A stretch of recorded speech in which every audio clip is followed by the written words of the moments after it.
십장생도의 뿌리는 도연명의 무릉도원 이야기에서부터 출발한다고 말씀을 드렸습니다.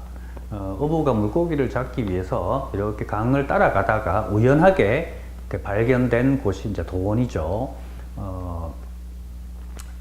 이제 도원을 발견해서 그 이후에 다시 돌아와서 그 도원을 다시 찾으려고 했지만 찾지 못했다. 뭐 이런 이제 이야기가 있고요. 이러한 내용을 이제 안평대군이 알고 꿈을 통해서 이것을 이제 형상을 머릿속에 만들게 되고 그것을 이제 암견이 이제 그린 것이 이제 목류도원도죠. 이 두 개의 그림을 비교해 보면 이제 이런 측면이 있습니다. 그러니까 무릉도원에서는 이야기에는 이제 어부는 특정한 어떤 이름을 가진 존재는 아니에요. 그냥 우연찮게 거기를 발견했다 이렇게 되는 측면이 있고, 또 다시 찾지 못했다 뭐 이런 의미가 이제 있는데, 이 목류도원도에는 이제 꿈 이야기, 안평대군의 꿈 이야기를 이렇게 들어보면 이제 뭐 이렇게 산 속에 살아가는 어떠한 사람, 뭐 이런 사람이 노인이죠. 노인이 길을 가르쳐줘서 저쪽으로 가면 그런 좋은 곳이 있다. 그래서 그 이야기를 듣고 그렇게 찾아가는 이러한 내용이 나옵니다. 그러니까 그냥 어쩌다가 그냥 우연하게 발견된 것이 아니라 누군가가 소개를 하게 되고 누군가는 알고 있는 거죠, 그 길을. 그리고 그 길을 이제 그 말을 듣고 찾아가는 이러한 거하고는 질적인 차이가 좀 있다고 봐야 되겠죠. 굉장히 사람의 의지가 많이 반영되어 있는 거고, 거기에 목류도원 안평대군이 꿈 얘기 속에서 이 안내자로 나오는 그런 노인이 그 노인에서 특정인 그 사람이 누군지 이런 것은 나와 있지 않지만 어쨌든 그것을 안내하고 이렇게 가르쳐 주는 사람이잖아요. 그렇다면 그것을 우리가 추정을 해볼 때 아마 그 노인은 어찌 보면 조선을 이끌어가는 선비가 아닐까 뭐 이런 정도로 생각해 볼 수 있습니다. 조금 더 그 무릉도원 이야기보다는 좀 더 구체적인 이야기들이 펼쳐지죠. 그리고 그 십장생도 바로 그러한 내용들이 이렇게 발전을 하면서 다양한 내용들과 결합을 하고 그 다음에 뭐 백성들의 꿈도 이렇게 들어가고 이러면서 이제 십장생도로 이제 완성이 되는데, 이 십장생도는 보통 그 무릉도원도 이제 조그만 동굴과 현실 세계와 이상 세계를 연결하는 그런 매개로서 이제 동굴의 표현이 이제 되어 있습니다. 무릉도원 이야기에.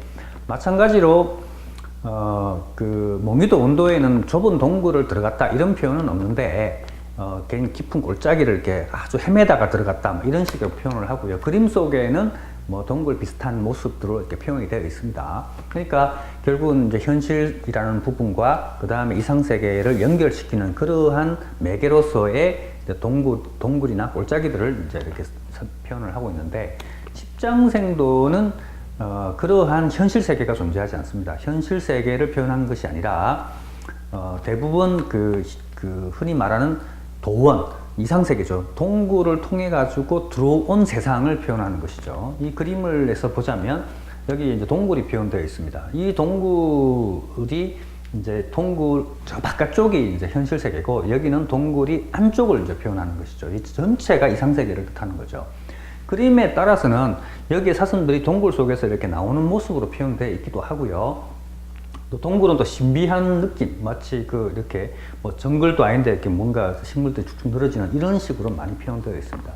그래서 십장생도는 동굴 안으로 들어간 이상 세계만을 표현한 그러한 그림이라고 할 수 있고요. 이것은 뭐냐면 이상 세계와 현실이라는 것이 그만큼 간격이 아주 좁아졌다.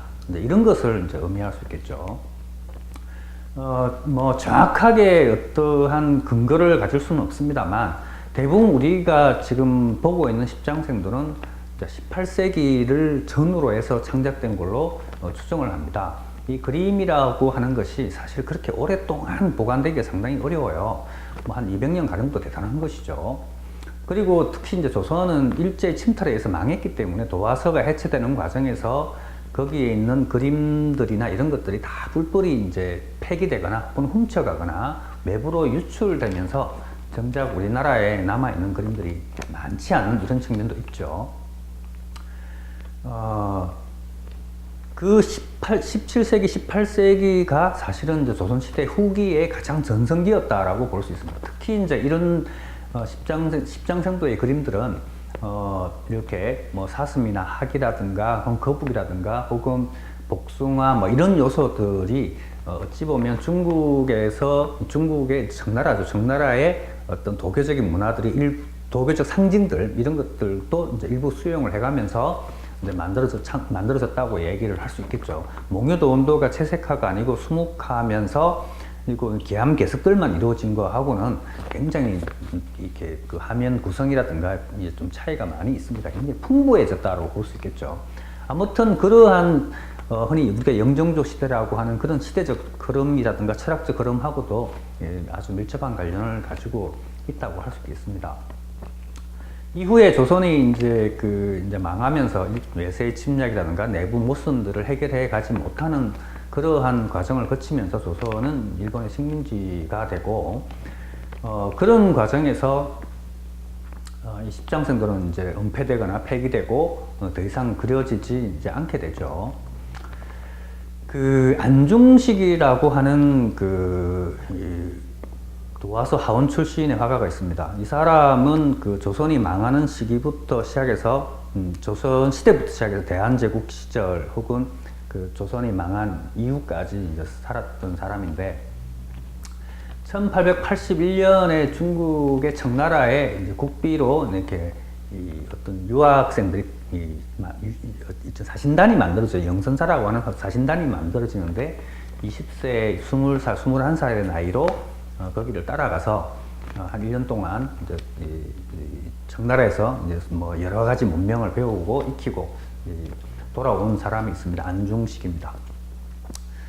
우리가 뭐 이 사람을 표현할 때 여러 가지 그 이야기를 많이 하죠. 이미 뭐 20살 때 그런 데 발탁되어서 따라갔다는 얘기는 그만큼 탁월한 능력을 가지고 있었고 1881년도면 도화서가 있었던 시기이기 때문에 도화서 하원이 아닌 사람이 공적인 업무에 들어가 있지는 않았겠죠. 그러니까 도화서 하원이라고 보는 게 명쾌합니다.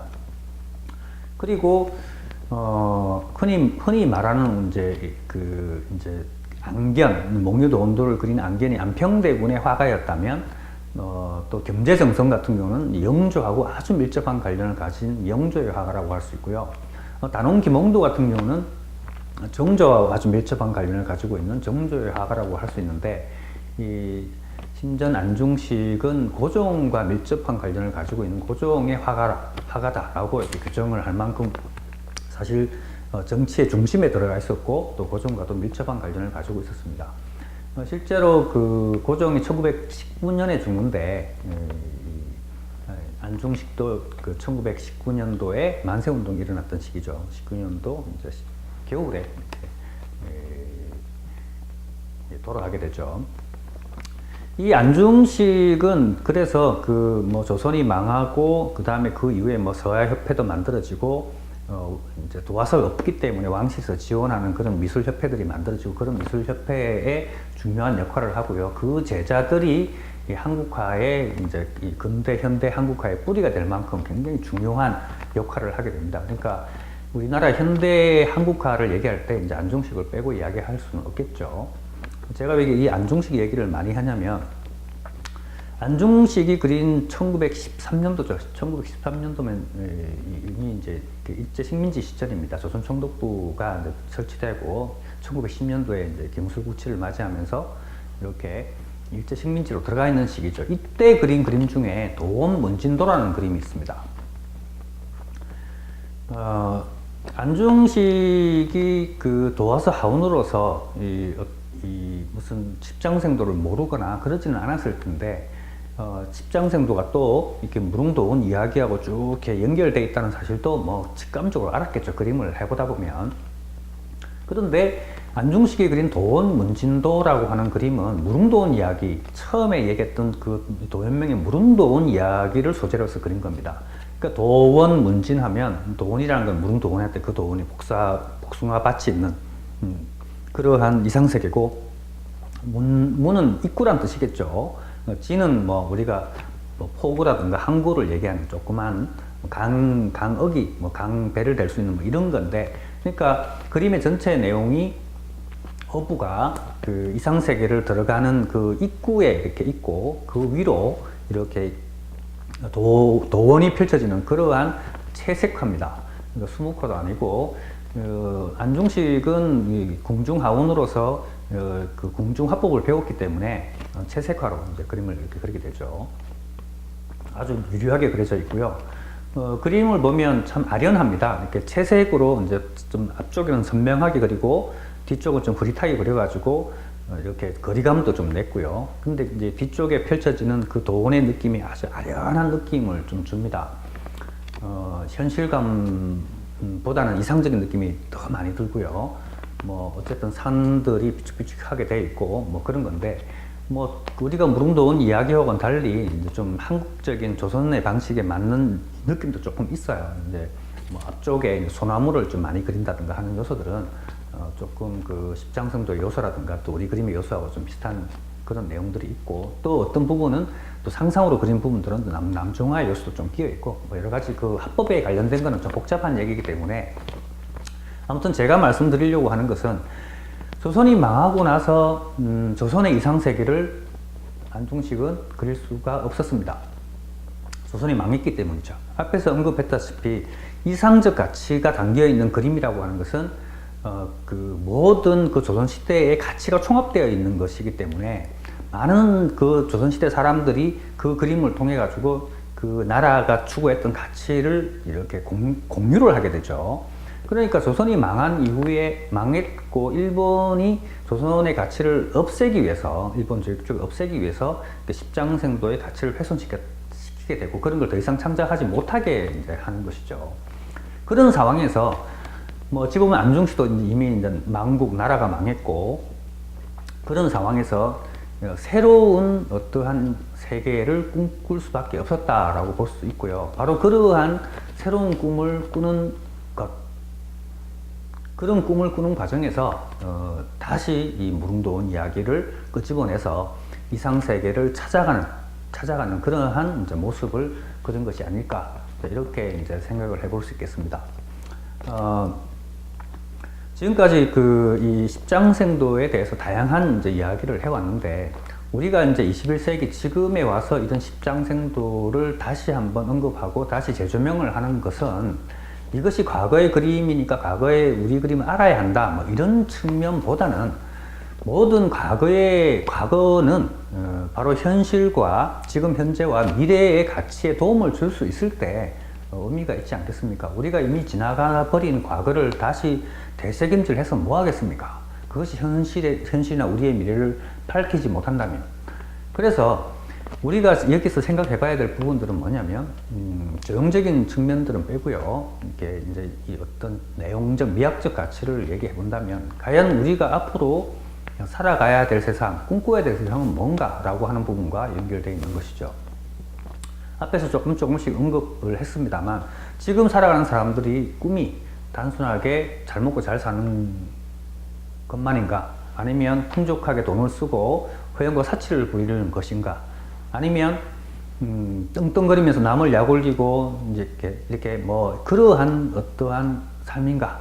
이런 부분에 대해서 많은 생각을 하게 되죠. 하지만 많은 사람들이 뭐 세계적인 흐름도 있고 또 뭐 여러 가지 복합적인 정치적 흐름도 있긴 하지만, 결국 보편적 가치라고 하는 것은 모든 모든 사람들이라면 다 공감할 수 있는 가치, 이제 이런 것을 우리가 보편적 가치라고 하는데, 여전히 전 세계, 우리나라를 비롯한 전 세계 사람들한테 필요한 가치가 이 십장생도에 담겨 있고, 또 이 그림 속에 표현되어 있는 가치를 우리가 추구를 할 수밖에 없는, 또 추구를 해야 되는 그러한 이제 현실이나 미래가 있다, 이런 이야기를 하는 것이죠. 십장생도에는 십장생도를 한마디로 얘기하면 생명이 풍부한 이상세계, 생명 존중이죠. 생명이 풍부하려면 모든 생명, 그 유기물이든 뭐 동물이든 식물이든, 또 특정한 동물을 선호하거나 어떤 것은 미워, 이런 것이 아니라 모든 생명을 존중하고 사랑하고 함께 어우러져 살아가는 그러한 의미에서 생명 존중이 반드시 우리 미래에 필요할 것이라고 생각을 합니다. 심지어는 뭐 기계라든가 물건 같은 이러한 그 이 인공물이라고 하죠. 이런 것에 대해서도 깊은 어떤 존재의 가치를 우리가 투영을 할 수밖에 없는 이런 시대를 맞이하고 있습니다. 그것이 흔히 4차 산업이라고 하는 인공지능, 로봇 이런 거하고 연관되어 있기 때문이겠죠. 너무 깊은 얘기는 좀 그렇고요. 그리고 함께 살아가야 됩니다. 이게 인간은 사회적 동물입니다. 사회적 동물, 특히 사회 구성원들끼리 능력이 있는 사람이든 혹은 장애가 있든 혹은 돈이 많든 없든 이런 사람들이 독자적으로 살아가는 것이 아니라 서로 도와가고 또 함께 번영하고 협력해서 다 함께 잘 살아가는 것이죠. 이렇게 공동체의 가치를 만들려면 자기 희생이 있어야 됩니다. 헌신과 희생이 있어야 되고요. 남을 이타심이죠. 남을 위하는 마음, 이기심이 아니라 그러한 마음들이 있지 않으면 서로 함께 살아가기 상당히 어렵죠. 그러한 내용들이 여기에 담겨 있고 또 그러한 가치가 앞으로도 더욱더 필요하고 필요하지 않을까 이렇게 생각을 하는 것이죠. 아직 꿈은 끝나지 않았습니다. 조선은 망했지만 그 조선 시대가 추구했던 가치는 여전히 21세기 지금 현재에도 여전히 의미가 아주 깊다라고 얘기할 수 있겠죠. 이것이 바로 우리 공중회화라든가 십장생도를 이 시기에 다시 한번 재조명하는 가장 큰 이유라고 할 수 있겠습니다.